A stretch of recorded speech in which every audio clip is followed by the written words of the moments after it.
one of the deadliest moments of World War I, Bloody April. There is a violent and cataclysmic battle for control of the skies. One man stalks his prey in the skies over the French countryside. The pilot doesn't even know he's there. In a lethal machine designed to obliterate Allied planes. Who said the dogfighting was fair? Germany's bloody Red Baron litters the fields with bodies and burning wreckage. Any opponent who was below him was dead. Until an Allied pilot in a new plane turns the tables on the world's greatest flyer. In the history of man, there are critical chapters that forge together a daring individual, a crucial situation, and an innovative technology. Fate's fusion of man, moment, machine. Hi, I'm Hunter Ellis. Manfred von Richthofen, better known as the Red Baron, is a born hunter who finds his ideal hunting ground in the skies of World War I. Richthofen's primary weapon is the Albatross D-3 fighter plane. This combination of man and machine strikes fear in the hearts of the Allied pilots and creates a devastating force that leads to one of the bloodiest moments of the war. April 1917. In this single month, Germany's legendary flying ace has shot down 21 planes. Although he seems to be invincible, Allied pilots will soon be equipped with a new generation of warplane to challenge his supremacy. More than ever, the Red Baron will need all his skill to stay aloft and stay alive. When you're one man in an airplane, you have one chance. And if that fellow across there is better than you are, and he gets the first shot, you're liable to be the one going down. August 4th, 1914. Germany launches the first offensive of World War I and invades neutral Belgium. Britain immediately declares war.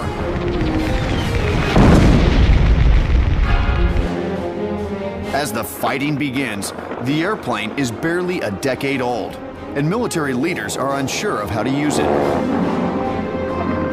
The role hadn't really been developed as yet. What is an airplane going to do? They knew what a gun did, they knew what a tank did, but they didn't really know what an airplane was going to do. The warplane's first assignment is reconnaissance. Two-seater scout planes carry a pilot and an observer, an officer trained in photographing troop and artillery movement. Reconnaissance was the most important military mission. It was vitally important that air services be able to protect their own reconnaissance aircraft operating deep in enemy territory, and vitally important that they shoot down the enemies. Specialized fighter planes soon emerge, designed to pursue enemy aircraft.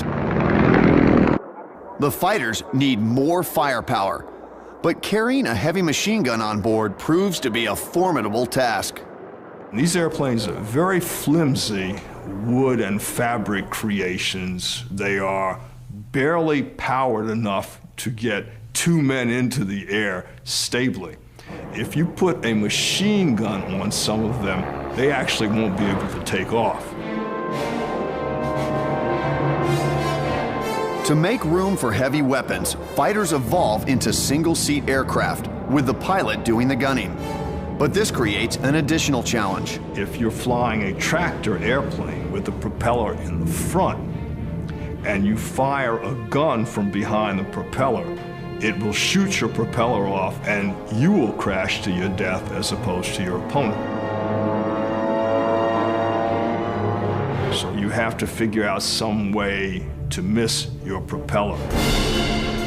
The Germans solved this problem in 1915 with the interrupter gear, which syncs the machine gun with the propeller. This allows the gun to fire only in the interval when no blade is in front of the muzzle. The innovation gives Germany a significant advantage. Since most fighters are armed in the front, pilots circle to hone in on the opponent's unprotected back. It's called dogfighting, because it looks like two dogs chasing each other's tails. With no precedent for aerial warfare, early pilots create the tactics of the dogfight as they go along. No one had any idea what it was really going to be like. They're doing something that's never been done before. There are no rules, there are no guidelines. They just make it up and figure it out. In 1916, one of Germany's first aces is a 25-year-old pilot named Oswald Belke. He formalizes rules of aerial combat with a set of tactics known as the Belke Dicta. First and foremost, what you want is altitude. You want to be above your opponent. You want to see him before he sees you. Keep the sun at your back so that your enemy will have to look into the sun to see you, which makes it more difficult. Belke finds that the best approach is a diving attack from behind. The worst position you can be in is having your enemy above you and behind you, because he can dive down, he can trade that potential energy of altitude into speed and catch you. Using these tactics, Belke makes kill after kill and rises to national celebrity. The pilots are a new breed. I mean, this is a new kind of hero. No army's ever had pilots before. And so when these fellows go up in the air and they start shooting down the enemy, people take note of it. By the summer of 1916, Germany has taken control of Belgium, Luxembourg, and parts of northeastern France. In July, the German army repels a massive Allied offensive at the Somme front. The Germans were not going to be particularly concerned with controlling airspace over Britain and French territory. They would be more intent on defending against enemy airplanes coming over their territory to see what their army was doing. By the second year of the war, the Allies create specialized fighter units. The French had come up with escadrilles de chasse. The British were employing their fighters in squadrons. And the Germans realized they needed to do something like that. Germany's fighter squadrons are called Jagdgeschwader, or Jasta, units of 12 to 18 planes. In August of 1916, Oswald Belke takes command of Jasta II. The mission of the Belke squadron was strictly air combat. Its purpose was strictly to clear the air on the German side of the front of Allied airplanes. Belke has the authority to recruit any pilot he wants. One of his choices is a 23-year-old cavalry officer who's a novice flyer. This decision is the beginning of a union between man and machine that will create one of the boldest and most enduring military legends of all time. The officer's name is Baron Manfred von Richthofen. Kapitän Belke, schon gut, schon gut. Bitte kommen Sie herein. What Belke was looking for were pilots who might not yet have the requisite skills and knowledge to be functioning fighter pilots, but who had the drive and the determination and the aggressiveness. And he sees that clearly in Manfred von Richthofen. What Belke sees in Richthofen is this young man with the fire. He is a killer. He's a soldier. And I think Belke realizes that that seriousness, that edge, is what you have to survive in the air.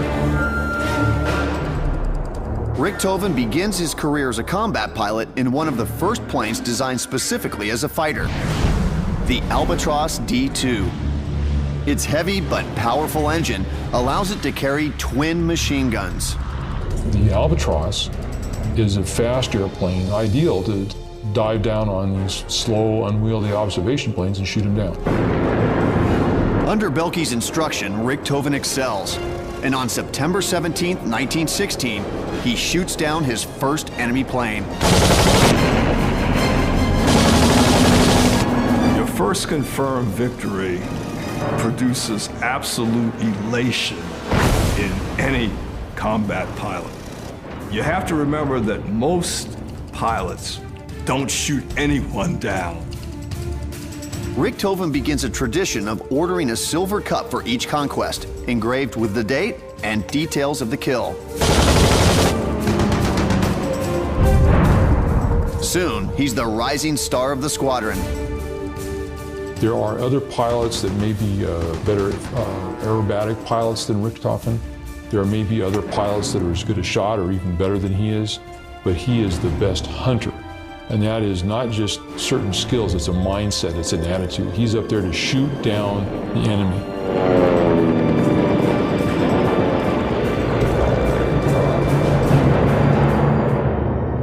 23rd, 1916.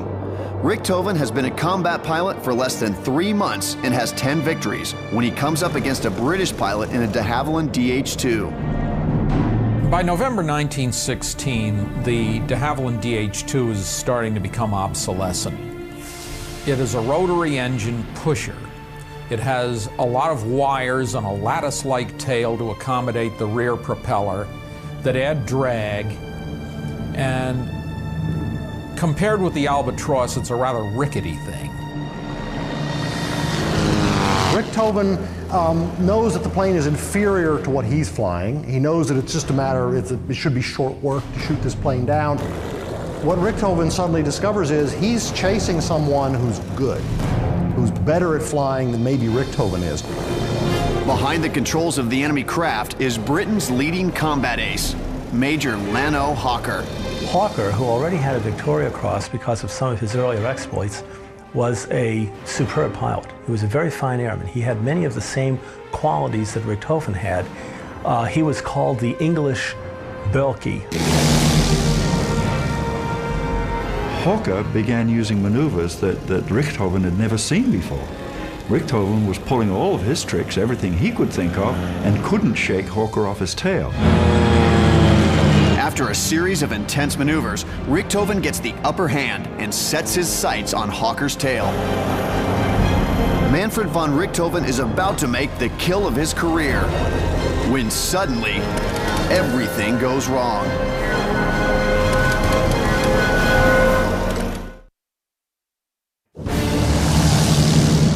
November 23rd, 1916. After a prolonged dogfight, Manfred von Richthofen is finally in a position to shoot down Britain's finest fighter pilot, Major Lano Hawker, when both of his machine guns jam. This was a frequent problem with synchronized machine guns, which are dealing with this cam system to interrupt the gun whenever the propeller blade is in front of it. The man is Manfred von Richthofen, the Red Baron. The moment, bloody April 1917, is approaching. The machine is the Albatross D3. Hawker, who is low on fuel, makes a break for home. The advantage to the Germans, almost always in this situation, is most of these dogfights are taking place over German territory, behind the German lines. So the British pilots have a longer way to go, they run out of gas. Richthofen closes in behind the de Havilland and finally clears the jam.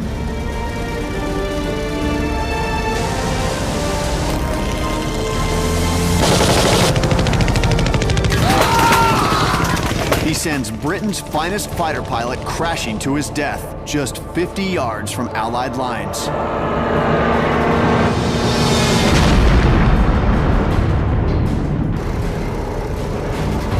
Richthofen understands at that moment it's not the quality of the box, it's the quality of the man in the box. And he's experienced what it's like when you have a good pilot who knows what he's doing. Doesn't matter that his plane is inferior to yours, he might beat you. Richthofen is a tireless stalker who waits for exactly the right opportunity to present itself before striking. His proficiency as a killer is the result of his childhood passion, hunting in the forests of Germany. Manfred von Richthofen is born on May 2nd, 1892 in Breslau, in the German state of Prussia. Like all male Richthofens, Manfred is a baron. The family is elevated to the ranks of the nobility in 1741 by the Prussian monarch Frederick the Great. Manfred's father Albrecht is an army officer who sends him to a strict military school from the age of 11. His father has big expectations for his boys, and he wants his boys to grow up to be soldiers. Like many in this aristocratic environment, Manfred is a passionate hunter. Richthofen learns early on that there's a difference between a hunter and a shooter. Richthofen's brother, Lothar, becomes the shooter. Richthofen is much more careful. He appreciates the stalking the prey. If the prey is smart and wily and has good instincts, all the better. Richthofen is also a skilled horseman. As World War I begins in 1914, he enters the Prussian cavalry as an officer. But in a battlefield controlled by machine guns, the cavalry becomes ineffective. Richthofen is put on supply duty. Manfred von Richthofen became very unhappy as a cavalry officer. He has an aggressive personality. As he wrote to the emperor, "I did not join the service to collect cheese and eggs." He wants combat. Richthofen transfers to the air service and begins his career as an observer, gathering intelligence from a scouting plane. Richthofen was miserable. He hated being an observer. He wanted to be a pilot. The pilot was doing all the fun stuff. Richthofen's basically staring through binoculars. He despised the job. He wanted the action. In October of 1915, he has a chance encounter that transforms his life. He meets the great Oswald Belke in the dining car of a transport train. Richthofen looks at Belke the way kids today look at somebody like Michael Jordan. I mean, he is the star, and every pilot, every young pilot like Richthofen emulates Belke.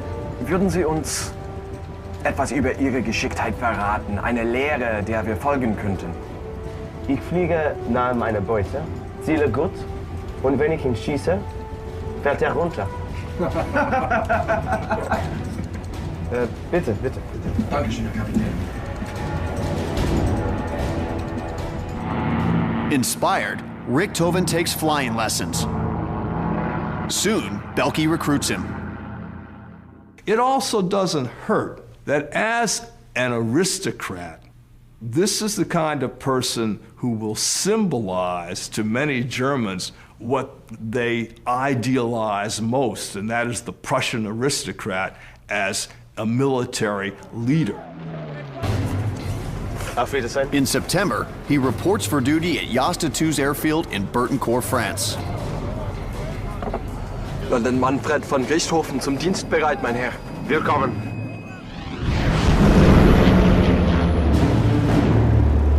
Within 3 weeks, he makes his first kill.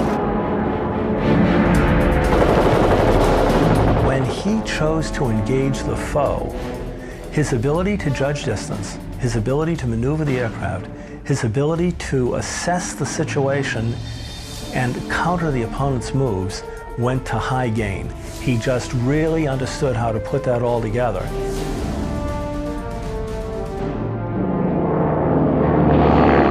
October 28th, 1916.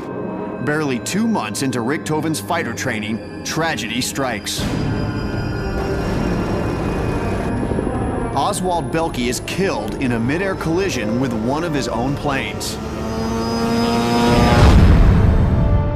Belke's career ends with an unprecedented tally of 40 kills. The squadron and the nation mourn his loss. The disaster of that is immeasurable, first of all, to the squadron, to Germany, to the morale of the German people, to the high command, but it's devastating personally to Richthofen. By autumn of 1916, after 2 years of fighting, the war is at a stalemate. Shortages of food and fuel have taken their toll on the German people.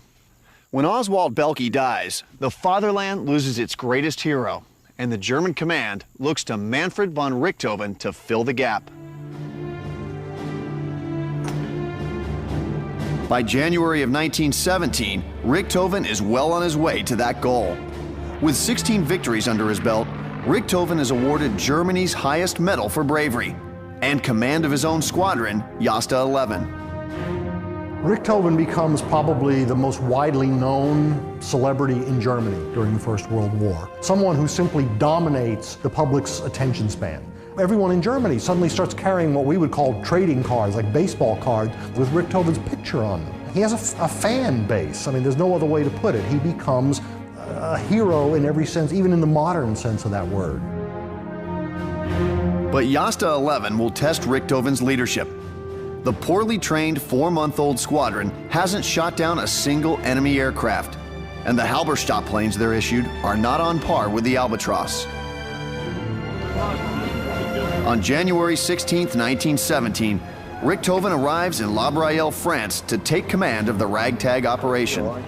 I think he's much less concerned about his own reputation than he is with what he sees in front of him, which is a bunch of misfits pilots who have accomplished nothing. These people have not shot down anybody. They're a dismal-looking bunch. It's an enormous challenge. Richthofen now feels the weight of his elevated status. And with the clear flying weather of spring fast approaching, he'll have to work fast. People are quite cognizant that when weather clears, there is going to be a violent and cataclysmic battle there for control of the skies. There will be a clash between opposing doctrines and the opposing quality of the fighter forces, and one side or the other will emerge as a winner. Pressure from German high command falls squarely on Richthofen's shoulders. Break the stalemate and gain the upper hand in the air war. Einen Moment, ganz ernsthaft jetzt. Ja? January 16th, 1917. Germany's greatest ace, Manfred von Richthofen, takes command of Jasta 11, a squadron of inexperienced pilots that has yet to shoot down a single enemy plane.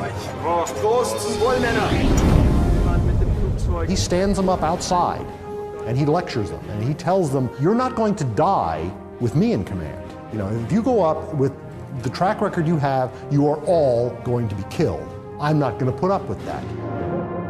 Help for the hapless pilots arrives in the form of a new airplane. The next generation of Albatross, the D3.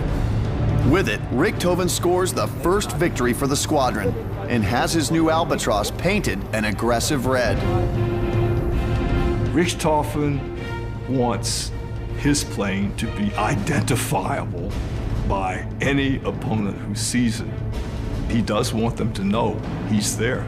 In no uncertain terms, it's a great announcement. I'm Richthofen, I'm here, I'm in this red plane. If you want to fight, let's fight. Richthofen's Albatross stands out as the only red plane on the front. Jasta 11's other pilots follow his lead, painting their planes bright colors, each with a warrior's splash of red. The D3 inspires confidence in Richthofen's students, and it should. It's superior to anything else in the air.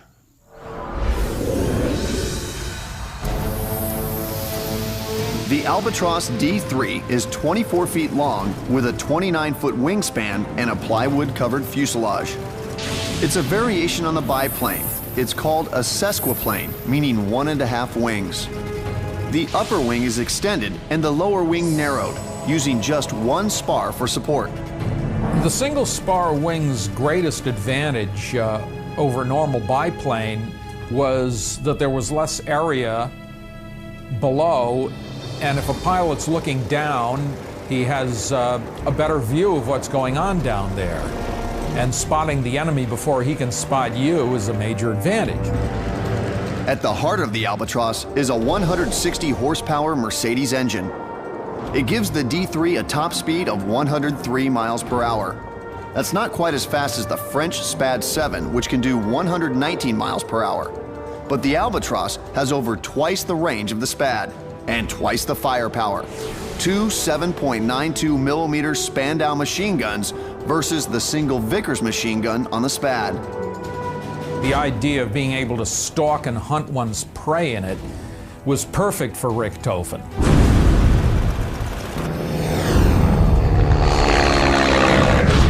I'm at the old Rhinebeck Aerodrome in New York, which has the world's largest collection of flying World War I aircraft.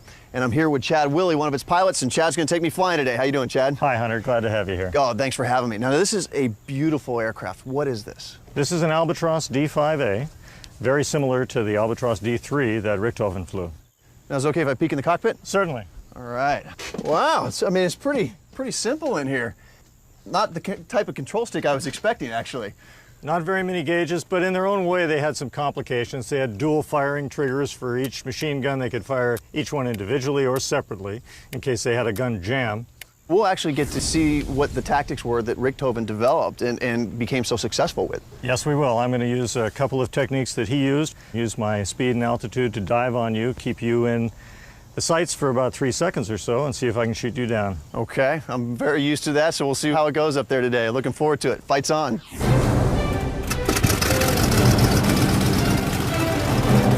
Like many of the Red Baron's victims, I'm a sitting duck in this big two-seater. In a World War I dogfight, altitude is the single most important advantage a pilot can employ in an attack.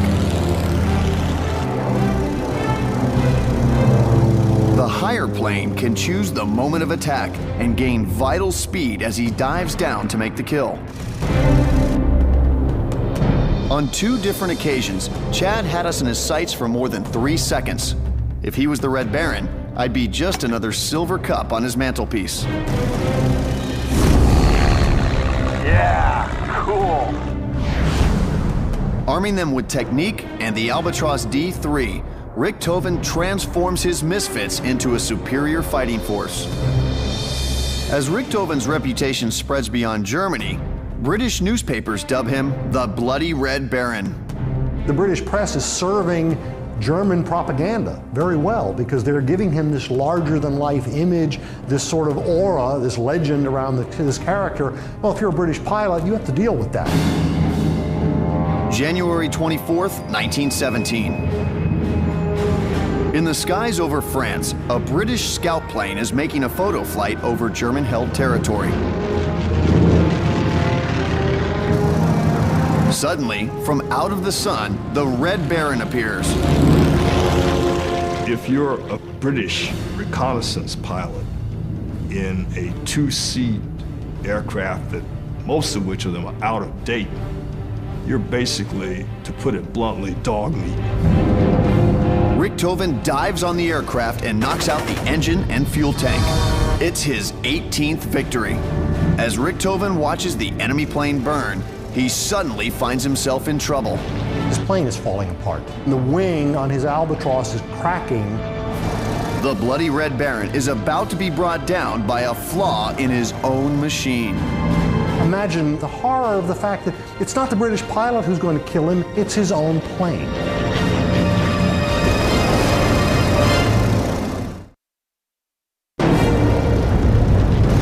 January 24th, 1917. Manfred von Richthofen has just shot a British reconnaissance plane out of the sky when his own plane develops a critical problem. The lower wing is on the verge of collapse. Richthofen's initial reaction, like most of the other pilots who experienced it, was alarm. Here was a plane that looked like a world beater, but it has a very serious Achilles heel to it. Richthofen is able to make an emergency landing, but it's clear that the brand new D3 has a structural flaw. Just days earlier, 2 pilots in another squadron are killed by the same failure. By this time, Richthofen and his Albatross are having a huge, intimidating effect on the enemy. But if word of the wing failure leaks, it could damage the psychological edge that he and his airplane enjoy. The high command needs to locate the source of the problem and find a solution, fast. The culprit turns out to be the single spar of the lower wing. Its placement is too far back from the leading edge, which weakens the wing during stressful maneuvers. That single spar lower wing on the Albatross is going to be a problem if anyone pushes the plane too hard. And this can be a tremendous disadvantage in aerial combat. While the Albatross is grounded for repair, Richthofen flies an underpowered replacement. Even so, he reaches a milestone 20 victories over the next few weeks. Manfred von Richthofen became superhuman at 20 kills, and that was only a quarter of the way into his record. His picture literally hung in almost every German home. In March of 1917, Manfred's younger brother Lothar joins the squadron. Glückwunsch und willkommen bei Jasta 11. Ja, ist ganz gut, dass du auch dabei bist. The High Command realizes the publicity value of having 2 Richthofens flying together. Manfred von Richthofen says, I am a hunter. My brother Lothar is a butcher.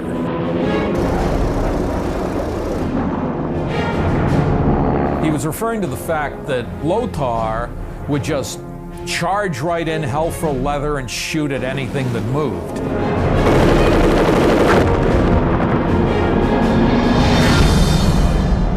A week later, later, as Britain prepares its attack, the D3 returns to action.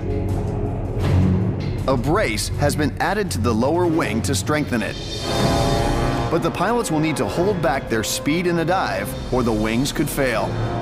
To know that there's a limit that you have to put on the plane for fear of your wings falling off, no, that's not good for pilot morale. April 9th, 1917. Britain begins the long-awaited Arras offensive with a massive artillery bombardment that captures over 4 miles of German-occupied territory. The British have this sense that perhaps if they push hard enough, they might be able to break the Germans. For Germany, April is a decisive month. They have to achieve control of the air in April because all the intelligence estimates indicate that the Allies will be introducing within a month higher performance airplanes. It is going to be neither quiet on the Western Front nor over the Western Front for the next month to come. To counter the British offensive, Jasta 11 flies constant patrols from their base at La Braille, France. In a patrol area covering roughly 400 square miles, Richthofen makes as many as 4 flights a day. On April 13th, he surpasses Oswald Belky's record by scoring his 41st kill.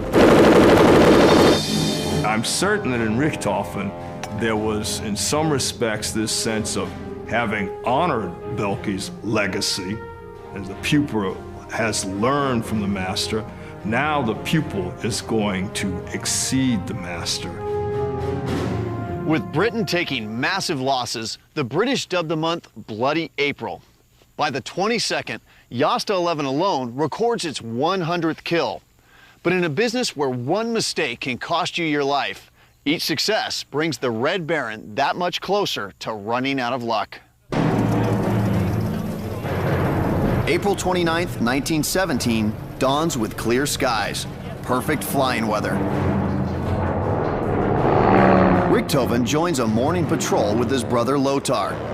They're having a great time because they know, 1, they're superior to their enemy, 2, Richthofen has this squadron he has formed around him with men that he trusts impeccably, and 3, best of all, he's got his brother to fly with. They make the perfect hunting pair. But the prey is about to become more dangerous. Richthofen will soon meet a new generation of aircraft designed to outfly the Albatross. His reputation as the ace of aces is about to be put to the test.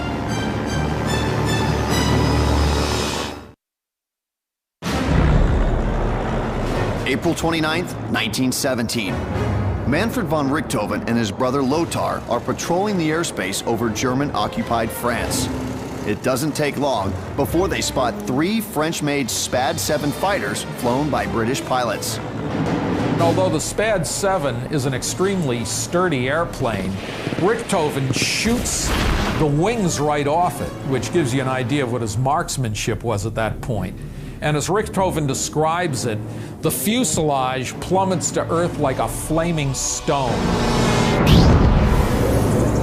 The man is the Red Baron. The machine is the Albatross D3, an airborne weapon armed with a lethal dose of firepower. The moment is Bloody April, when the critical battle for air supremacy reaches its most violent heights. With 49 kills, Manfred von Richthofen has defied the odds. Statistically, he should have been killed long ago.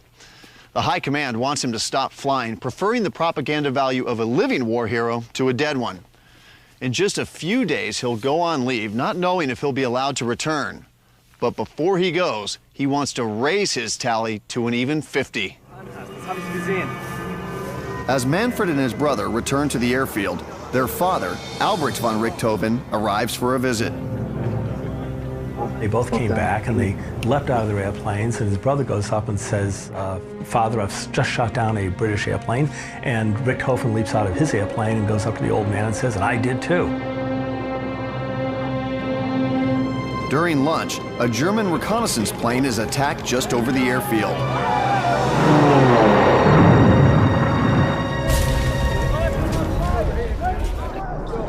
As medics carry away the dead crew, the jovial mood turns somber. At that point, von Richthofen observes his father becomes a little more serious because he then becomes aware that anyone can fall in this war, including his sons.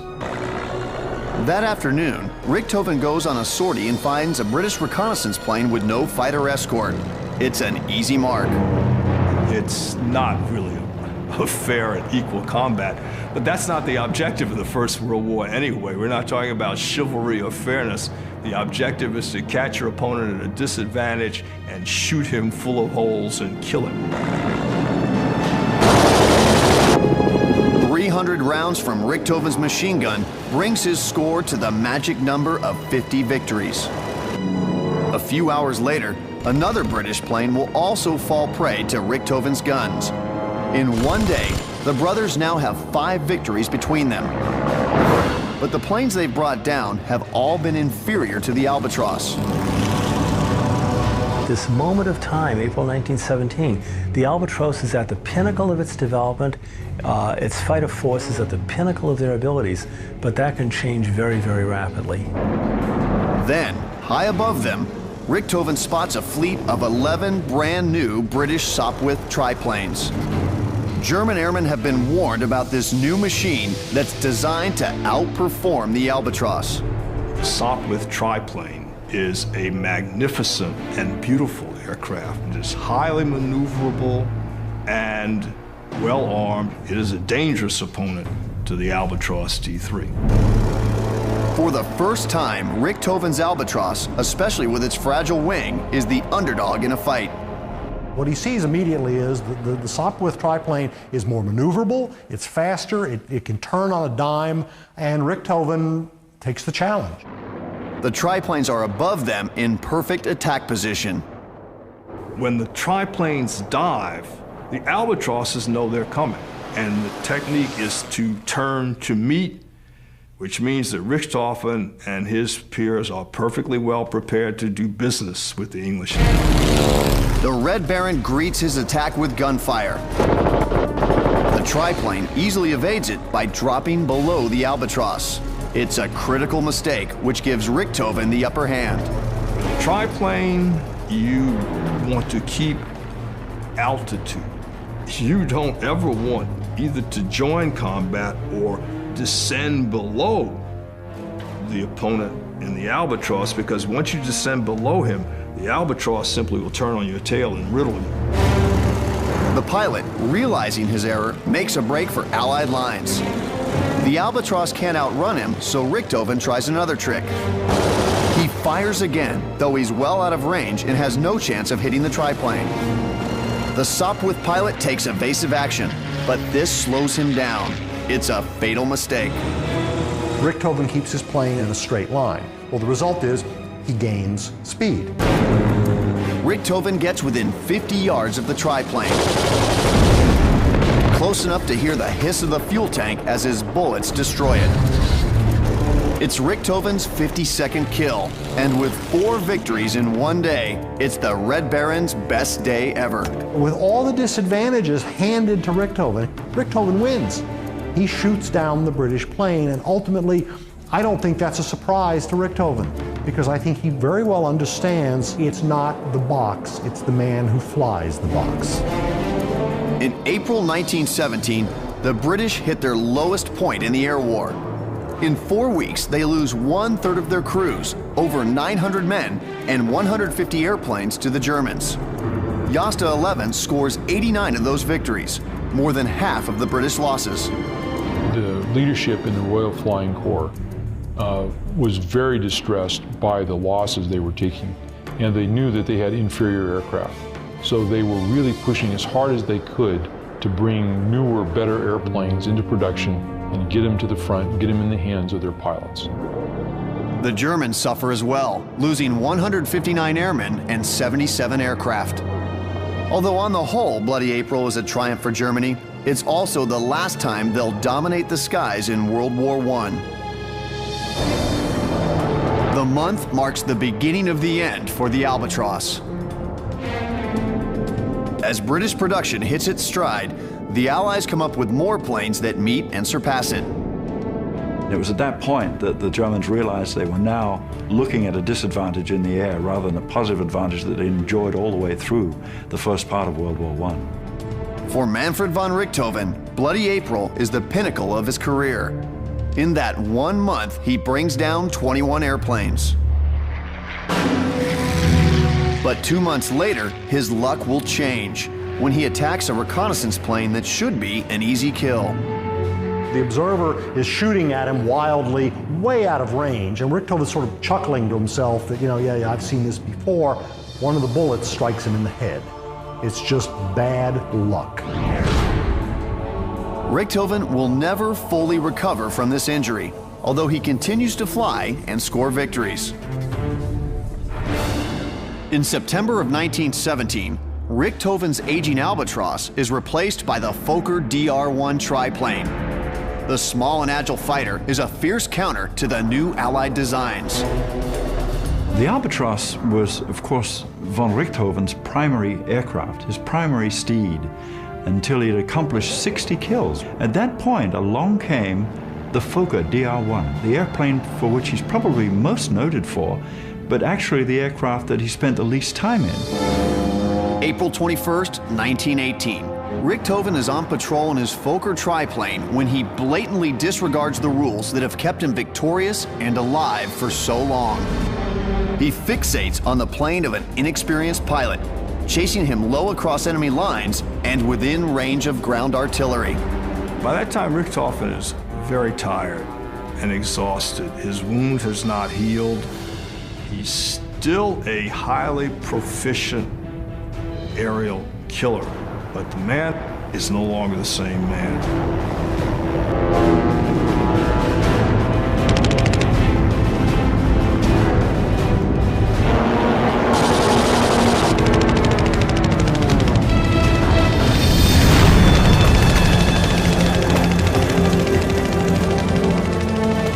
The greatest ace of all is shot down and killed with a single bullet through the chest.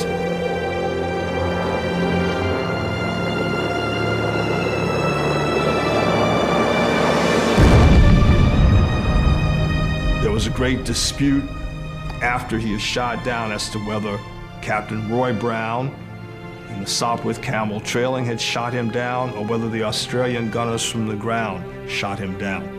In some respects, it really didn't make a lot of difference. He was dead. Richthofen is 2 weeks shy of his 26th birthday when he's killed. The Allies bury him with full military honors. His career total of 80 combat victories is unequaled by any other flyer on either side during World War I. Manfred's brother Lothar survives the war, but dies in a plane crash in 1922 at the age of 27. Manfred von Richthofen, he deserves to be recognized as an extraordinary military hero, not just a German military hero, an extraordinary hero to anyone who understands how difficult it is to be a fighter pilot, who understands how primitive those airplanes were, the challenge of facing an adversary in horrible physical conditions, and the fact that Richthofen did it better than anyone.